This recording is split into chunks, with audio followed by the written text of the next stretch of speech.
Europe 1. La France bouge, la saga. En 2006 naissent des personnages de jeux vidéo que l'on reconnaît grâce à leurs cris.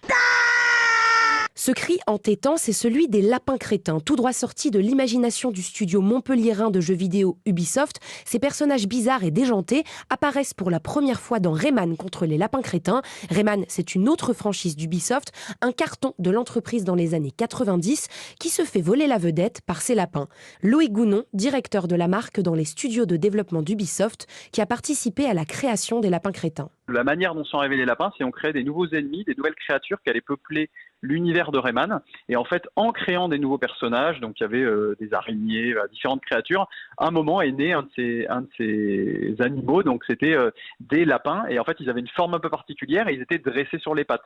Donc c'était un peu original pour un lapin. Et donc il y a en fait un premier personnage qui a été dessiné, puis ensuite modélisé et mis dans le moteur du jeu à l'époque, et donc c'est comme ça finalement qu'est né ce personnage comme un des ennemis de Rayman, mais en fait très rapidement on s'est rendu compte qu'il avait quelque chose de particulier, qui faisait rire les gens devant les écrans, qui avait un potentiel. 3 jeux en tout pour Rayman et les lapins jusqu'en 2009 où ils prennent plus de place et deviennent une franchise, produits dérivés, nouveaux jeux sur Wii, Nintendo DS ou encore mobile et plus récemment sur la Switch, mais aussi un dessin animé et une série. Grâce à son originalité, le jeu a été un succès international. Les lapins se sont imposés comme des personnages mythiques, notamment grâce à leur physique. Il y avait la couleur des yeux qui changeait. Les yeux étaient bleus du lapin quand il était dans un état relativement calme. Et quand en fait il pétait les plombs, ses yeux devenaient rouges et il avait son fameux cri qui est devenu iconique, le bas du lapin, qui quand il n'est pas à l'aise avec une situation ou qu'il n'est pas content, il déclenche son bas. Et c'est en fait une signature qui est arrivée très tôt du personnage et qui n'existait pas ailleurs dans le marché du divertissement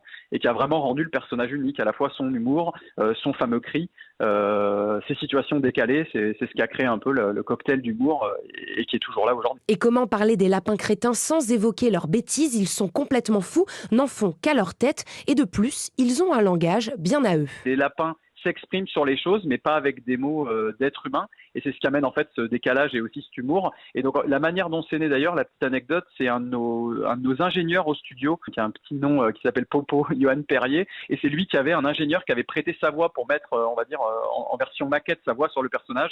C'est quelqu'un qui faisait un peu des bruits dans les open space quand on travaillait, qui faisait des bras. Et donc sa voix a été mise en maquette, ça a fait rire tout le monde.